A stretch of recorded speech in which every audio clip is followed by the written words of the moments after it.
Today, we're going to be doing a bit of a COVID roundup. So, starting off looking at all of the United States for the NWSS program, we see that the majority of facilities are reporting at very high levels. 38% of all reporting facilities are reporting at the highest categorical level. And if we group the moderate to very high level categories together, then 76% of the United States is reporting between moderate and very high levels, with the national level being reported as high. And if we quickly flip through the four different regions, starting in the Northeast, we see that 50% of facilities that could be reporting data are not reporting data. However, we've had a very large jump where we went from very low to moderate in the course of a single reporting period. So New York and all the other Northeast facilities are starting to head upwards despite being underreported at the moment.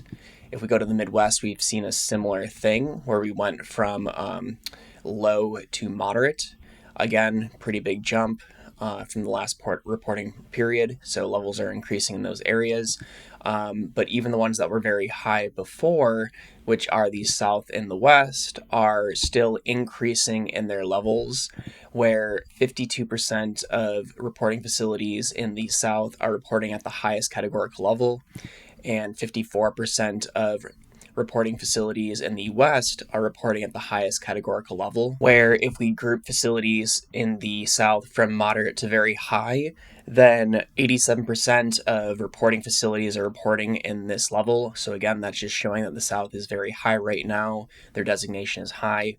And in the West, if we group the moderate to very high categories together, then 92% of reporting facilities are reporting in these levels, which again, the categorical ranking is quite high in the West as well. Next, we can look over to wastewater scan, the 148 reporting wastewater facilities to wastewater scan in the US that are currently reporting data.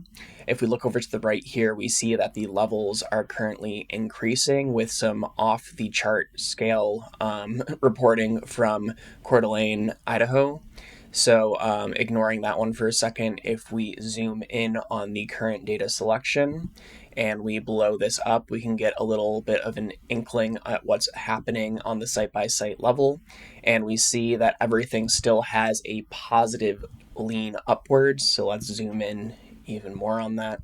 So we see that things are still generally increasing, with the highest levels being in West Boise, Idaho, Lewiston, Maine, Lander Street, Boise, Idaho, in Dover, New Hampshire. And then again, with those highest levels being in Coeur d'Alene, Idaho, where you can see this better here, where it's currently twice the highest level ever recorded back in 2024 winter of 2024. And interestingly, Mark Johnson's group sequenced this data because they were suspecting maybe this is a cryptic lineage. And what they found when they sequenced the Coeur d'Alene, Idaho, was that they found BQ 1.1 highly divergent lineage.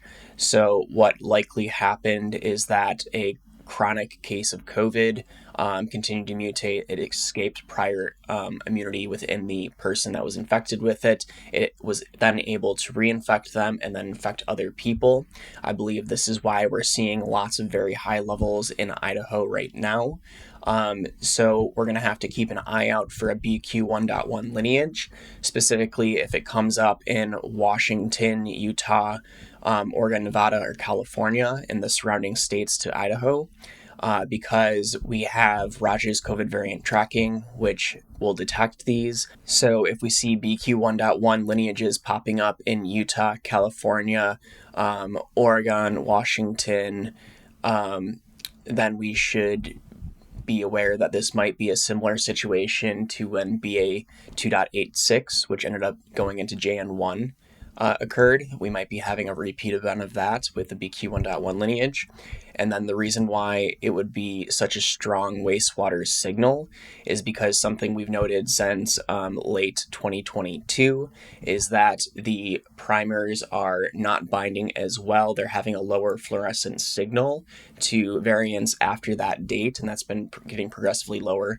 BQ 1.1 was around that 2022 period when it first emerged, where it would have had very good binding to the primers. So we're going to be our measured value is going to be closer to our true value than what the current variants are. The current variants, the measured value is going to be significantly lower than what the true value is, which means that we're currently underestimating our wastewater projections. But if we have a emergent lineage like BQ1.1 that reemerges into the population that had much better bonding to the primers, then we're going to have much higher wastewater signals popping up because it's going to actually be representative of what is happening in the population scale. So it's possible that we could see this summer wave elongate and actually keep increasing, which would be very unusual if this is a reemergent BQ1.1 lineage. So we're going to have to keep an eye out for that. However, if we are not going to have this reemergent BQ1.1 lineage, we can sort of get an inkling of what's happening in California on how much longer this summer wave will be.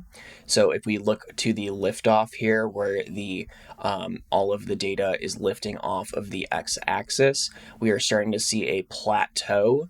Which is usually what happens. We have, if you look to these other waves, like the summer here, it increases, plateaus, and then heads down.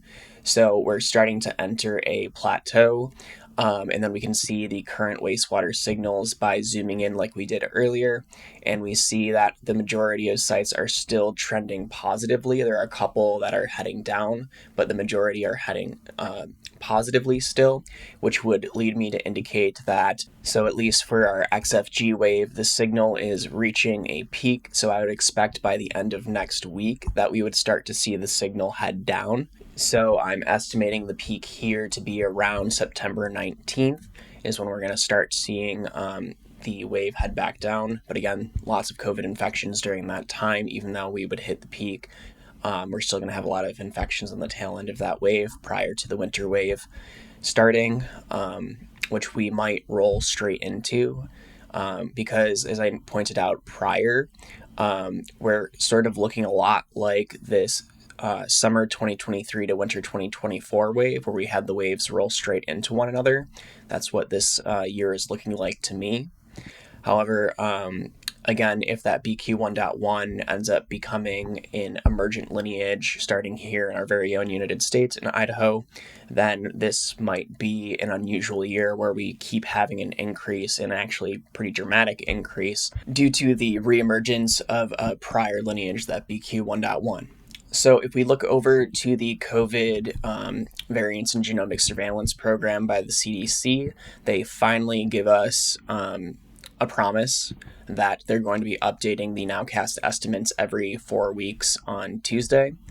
So if we scroll down, the last update was the 30th of August. So 4 weeks from that on a Tuesday, that'll be the next update. And that's looking like it's going to be September 30th. Tuesday, September 30th is when we're going to get our next update. So we're going to see and hold them to that if that is the case. But again, at this present time, we only have public health labs doing the COVID variant sequencing.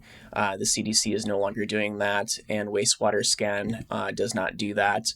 And since Verily is heavily tied in with Wastewater Scan, we can be assured that Verily is also not doing COVID genetic sequencing. And interestingly enough, Verily is doing a downsizing right now. Alphabet's Verily, which has our 5-year COVID wastewater contract, they are in a bit of a pinch, losing a lot of money. They're downsizing their program, so it's currently unclear how that's going to be affecting our COVID wastewater monitoring. But again, they don't really seem to be doing anything. They seem to be leveraging primarily Wastewater Scan data. So I don't really know what Verily actually does for us. But in terms of COVID variant sequencing outside of Raj's data tracker, we have Mike Honey's data tracker. Mike Honey is based in Australia, but does this for the United States and for the rest of the globe. We see that XFG has been increasing and is sort of plateauing at the moment. NB 1.8.1 has sort of been holding constant, likely starting to head down shortly. And if we look at a lot of the major countries that are doing this tracking from Mike Honey's data, it seems like that's still holding true, where XFG star, when they group all of the XFG variants together, so this is going to be like XFG2, XFG3, XFG 9.1.4, I believe, XFG 4.1, These are all going to be grouped together, and they've been increasing pretty steadily over the past several months, but they seem to be hitting a plateau and probably will start be heading down in the near future. And then the last thing I want to talk about is this dashboard right here by the NAIR Lab. They have this really great breakdown. So they're looking at XFG and its competition with NB 1.8.1.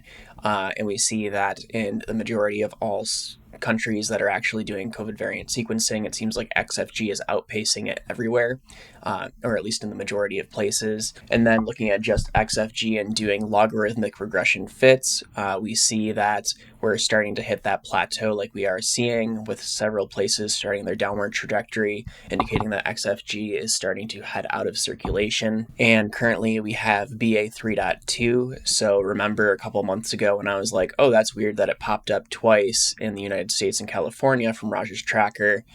We picked that out right away. It's been popping up here and there, starting in South Africa, but it's been popping up in several countries. So this BA 3.2 could be a next emerging lineage if it has a beneficial mutation at some point. But also, I wouldn't count out the BQ 1.1 that Mark Johnson sequenced. I think that is likely going to be the next challenger from what I'm seeing in Idaho. But we'll just, again, have to wait and see. So these are two potential scenarios that could happen. And then the last thing I wanted to talk about was the Walgreens COVID-19 positivity tracker. It is officially dead. They have not updated it in the past 12 days.